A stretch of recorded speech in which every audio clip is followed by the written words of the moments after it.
Então, meus amigos, é com muita alegria que estamos recebendo um grande cardiologista, Dr. Carlos Abdo Arbachi, vai nos passar um pouco da sede que nós estamos em conhecer essa máquina tão maravilhosa, bate o tempo todo, trabalha o tempo todo, não se cansa. Mas como tudo tem que ser cuidado, porque se não cuidar, ele faz pum e já era. Doutor Carlos, é com muita alegria, muito prazer que recebemos o senhor em estúdio para nos falar um pouco sobre o problema tão grande e de pouca preocupação que é a diabetes e falar um pouco sobre o nosso coração. O prazer é todo meu. Eu espero que cumprir essa difícil missão em passar alguma coisa do que a gente sabe sobre diabetes, sobre o coração. Não é fácil a missão, mas vamos tentar cumpri-la. Como que é a evolução do diabetes? Como que a pessoa age para fazer um controle? Por exemplo, uma pessoa de 40 anos que nunca teve diabetes. E aí ela começa a ter o processo de diabetes. Como que ela se inspira? Como que ela tem o alerta sobre a diabetes? Porque o diabetes é silencioso. O diabetes nem sempre é silencioso, ele caminha com uma tríade que deve chamar a atenção de todo mundo, que é comer muito, beber muito, urinar muito. Esses são sinais de que teu açúcar está muito alto no sangue. Mas um alerta fica para as pessoas que têm antecedentes na família de diabetes ou para as pessoas que são obesas.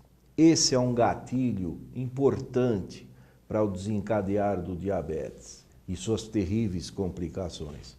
Portanto, a pessoa tem que... se a pessoa tem um antecedente de diabetes na família, um antecedente principalmente próximo, pai, mãe, avô e avó, ela deve anualmente fazer uma dosagem de glicemia. E se ela tiver somado a isso sobrepeso ou mesmo obesidade, porque diabetes, metade dos obesos são diabéticos,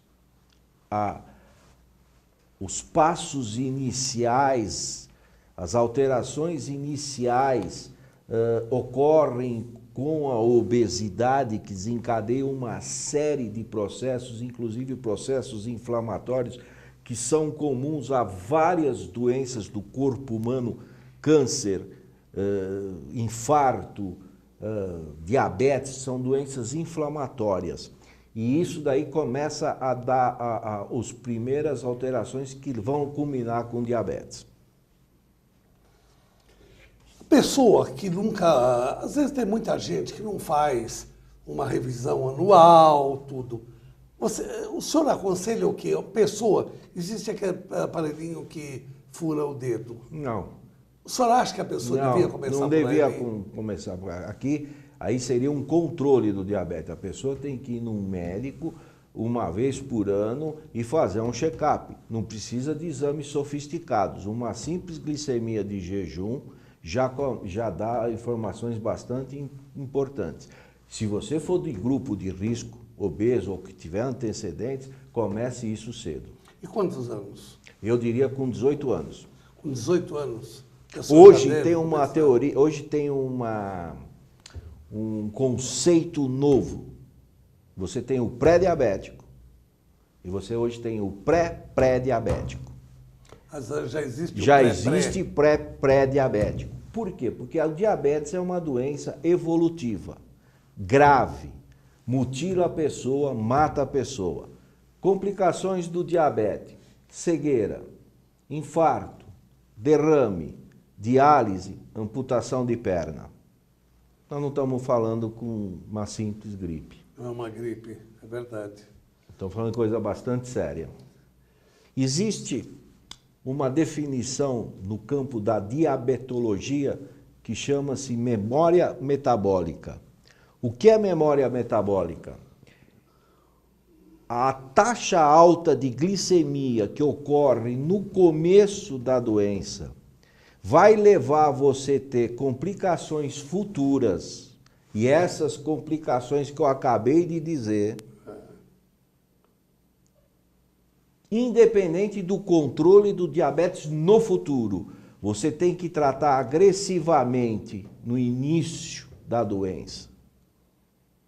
E tratar agressivamente um doente que se apresenta com 600 de glicose, ele tem que ter sua glicemia baixada rapidamente, com insulina. Quando ela estiver normalizada, você começa a entrar paulatinamente com outros agentes antidiabéticos e retira a insulina, para você evitar essa memória metabólica. Eu, quando descobri a diabetes, o médico passou um monte de remédio.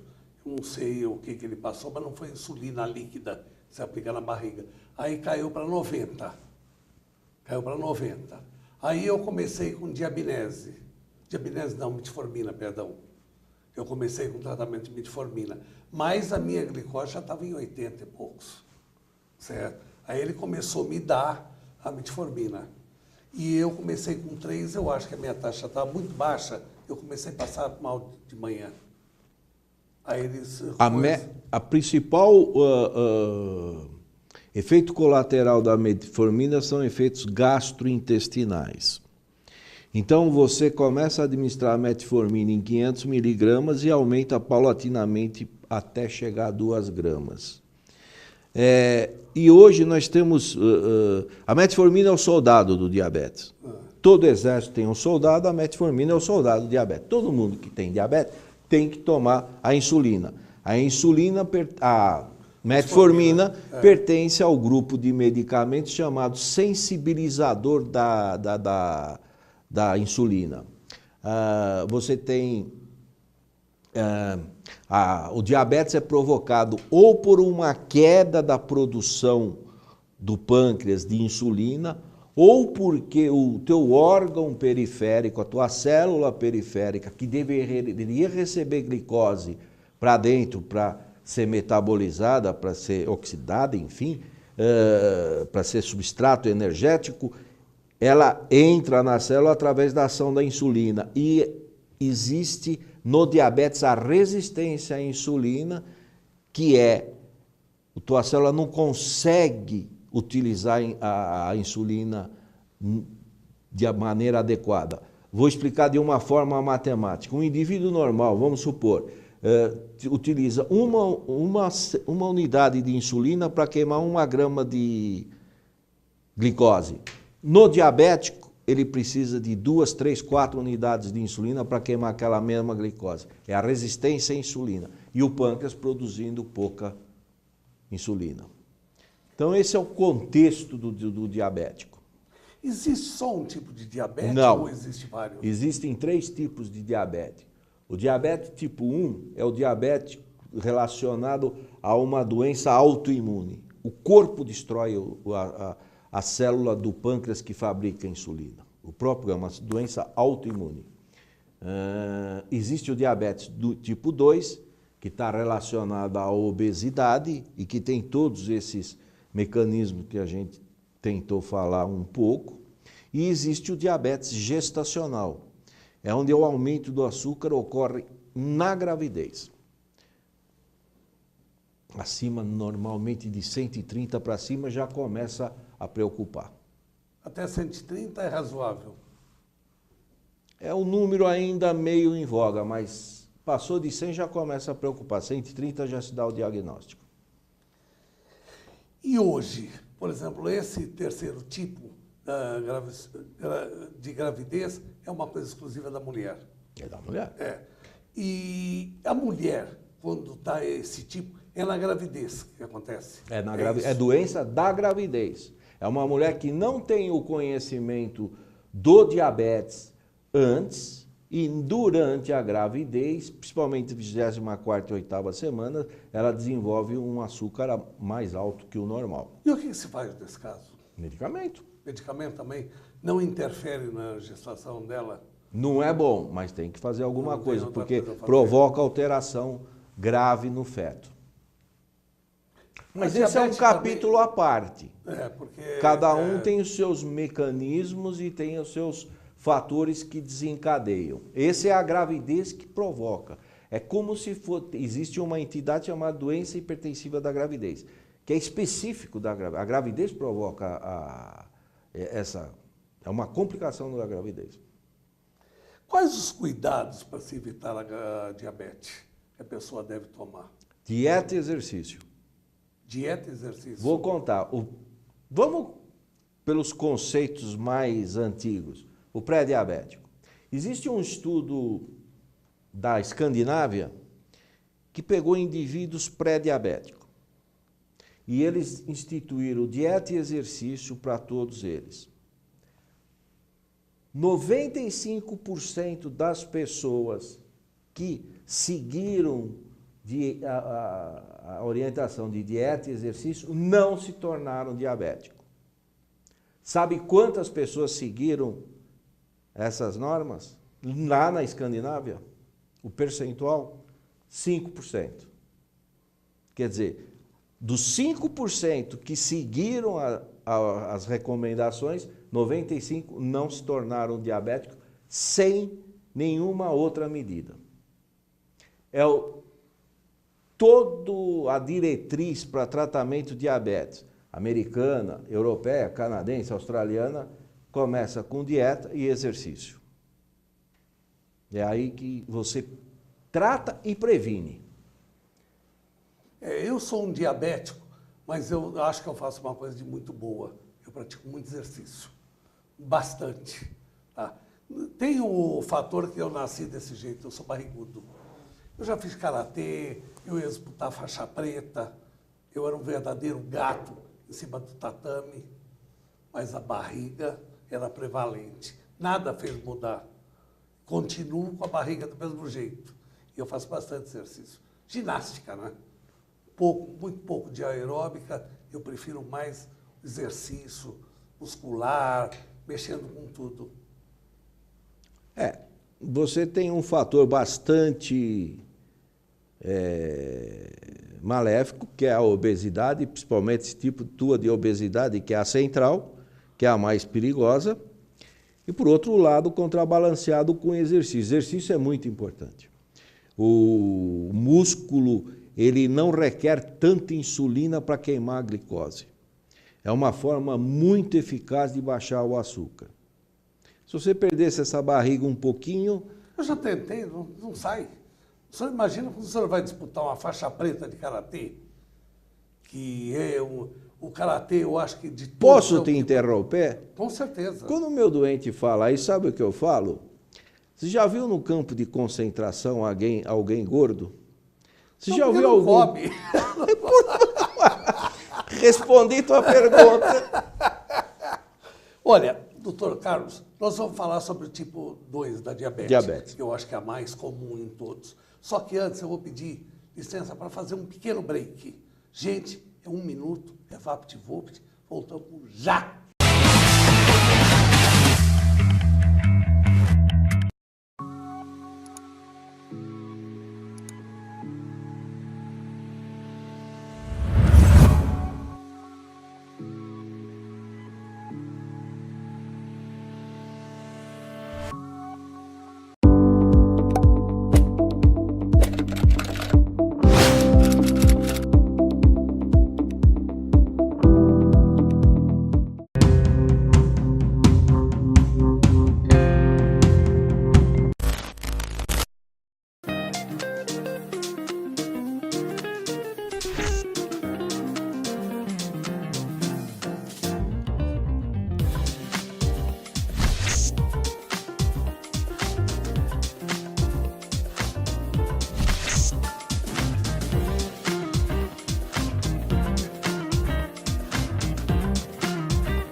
Eu falei que era VaptVupt. Não tem break mais rápido do que esse. Esse só dura 2h30, tá?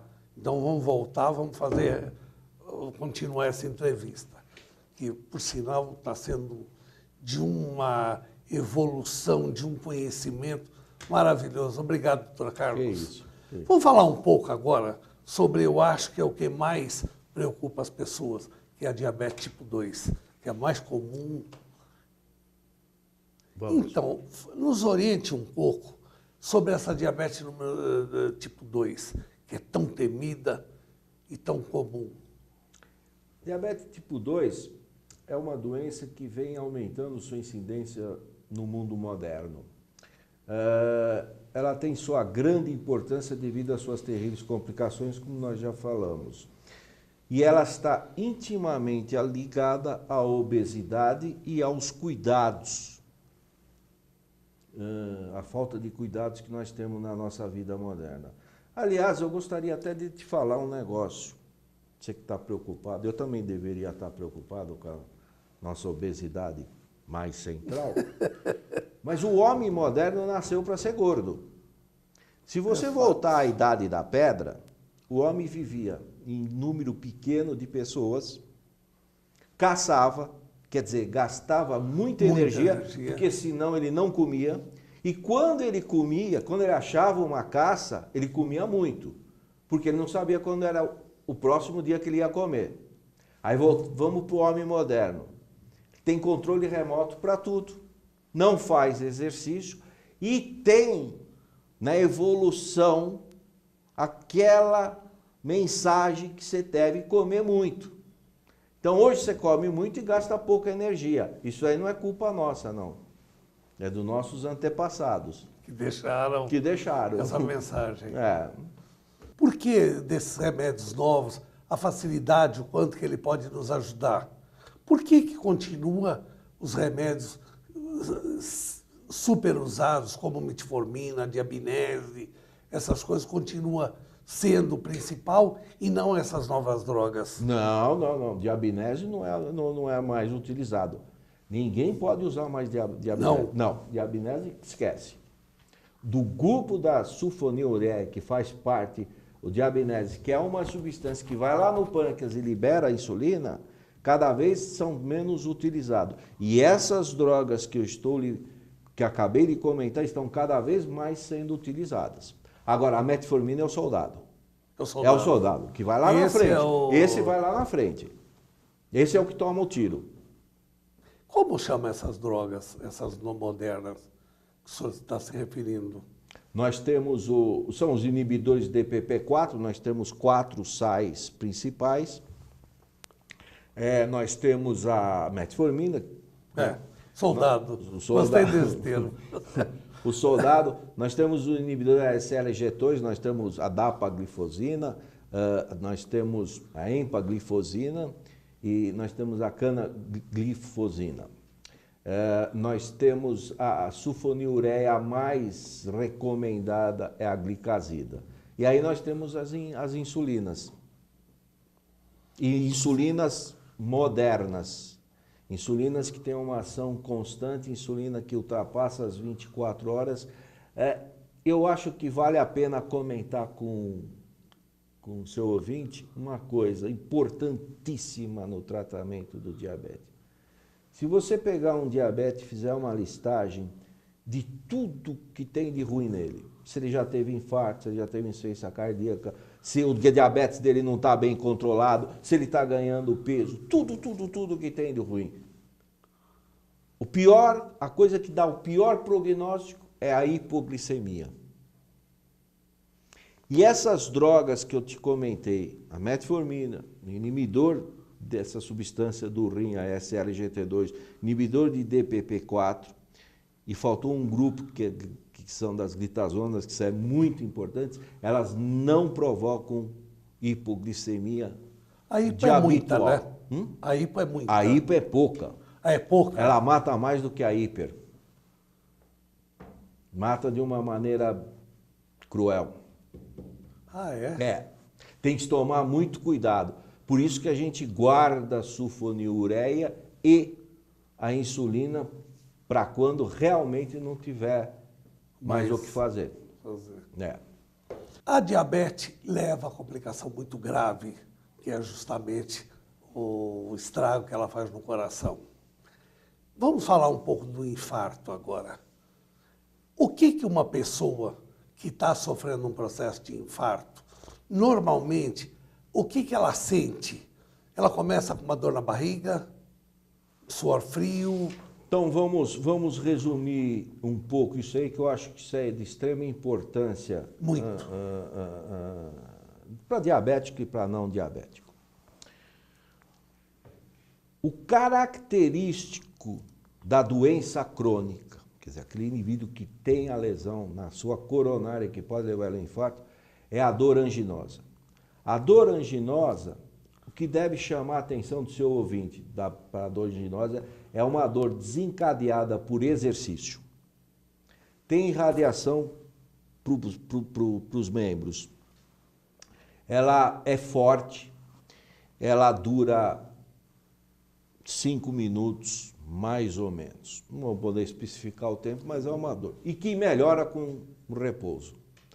Quando o indivíduo for no médico e falar que ele tem uma dor dessas características, você está autorizado a dizer que ele tem um problema na coronária mais do que qualquer exame que nós temos para utilizar para fazer o diagnóstico. É muito. A relação que existe entre uma dor típica e a presença de placa na coronária é muito alta. 95% para cima. Agora, o infarto, o característico é uma dor forte, constrictiva, que dá no peito, com irradiação para o braço, com suor frio e que dura mais do que 15 minutos. Ela dura mais de 15 minutos? Ela dura mais que 15 minutos.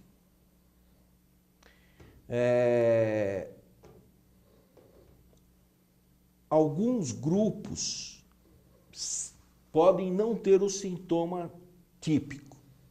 Idoso, ele pode ter uma crise de falta de ar repentina, sem dor. Isso é um infarto. Ah, é? É. Eu já vi paciente meu que a primeira manifestação dele da dor foi no dente. Ele procurou dentista e o cara estava infartando. A dor pode se confundir com uma dor abdominal intensa. Pode levar a pessoa a um serviço de urgência e a pessoa pensar que ele está tendo algum problema de vesícula, uma pedra no rim mesmo, isso é um infarto. E curioso, o contrário é verdadeiro. Às vezes a pessoa tem doenças, principalmente na vesícula, que pode até alterar elétron. A medicina não é uma coisa muito matemática. Não é matemática. O ser humano não é matemático. Não é matemático. Mas é impressionante, quer dizer, o idoso pode ter uma dor de dente? Não, o idoso, normalmente, ele não tem sintomas típicos da pessoa mais jovem. Ele, normalmente, o sintoma mais comum nele é a falta de ar. Estou falando do infarto. Certo, certo. Uma crise repentina de falta de ar no idoso deve fazer a gente lembrar do infarto. E você Mas essas outras essa características, né, também, uma dor abdominal, uma dor não típica, a pessoa idosa não costuma ter sintomas típicos. Eu estou em casa, eu começo a sentir essa dor. O que eu faço? Ligo para a ambulância? Peço para alguém me levar imediatamente para o hospital? A melhor coisa é ir para o hospital. Se você não tiver em condições, se a pessoa tiver, por exemplo, meia que desacordada, tiver em má situação, chame uma ambulância, chame um serviço especializado. Se não, procure um serviço de urgência. Botar remédio embaixo da língua pode Isso que eu ia fazer perigoso. essa pergunta. Pode ser perigoso. Que é muito, fala-se demais. Não, põe o sublingual. Antigamente, não sei se ainda existe o tal do Isordi, ou já existe coisas piores. É perigoso, né? A pessoa não deve mexer. Existem algumas condições que podem simular o infarto e não ser infarto. Por exemplo, uma dissecção de aorta pode dar uma dor, principalmente nas costas, que desce para os membros inferiores e que pode simular um infarto. uma embolia pulmonar pode simular um infarto. Uma medida que a pessoa poderia tomar, eu quando viajo de avião, eu sempre levo 500 miligramas de aspirina. Se alguém tiver dor lá, eu vou pedir autorização para a família e falar, eu posso salvar ele. 500 miligramas de aspirina triturada pode abrir uma artéria coronária que está entupida. Ah, é? É. Mas se ele tiver uma dissecção de aorta, e se não for um médico que examina ele, que não vê a presença de pulsos periféricos e que não suspeita da dissecção, eu posso piorar, porque a dissecção é um sangramento interno. A aorta, que é um vaso calibroso, ela tem 3 camadas e o sangue entra nela e uma substância que aumenta a coagulabilidade, que diminui a coagulabilidade, pode matar o indivíduo. É por isso que eu acho que a medida mais satisfatória é levar para um serviço, e um serviço que tem a capacidade de atender uma urgência cardiológica. Por quê? Porque a cada minuto que se passa do infarto, tua célula cardíaca está morrendo. E quando você chegar no hospital e o cara fizer uma terapia de reperfusão, isso é, ele abrir essa artéria, ele vai salvar o músculo cardíaco. Isso muda totalmente o prognóstico.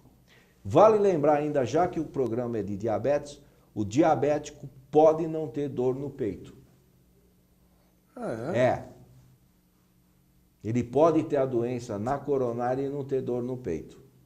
O diabético é um grupo todo especial que merece uma atenção toda especial. O paciente nunca deve negligenciar o diabetes. Já falei, acho que bastante sobre suas complicações. Você está com medo do infarto, existem outras complicações. Se a gente negligenciar o diabetes, a gente vai cair numa dessas terríveis complicações.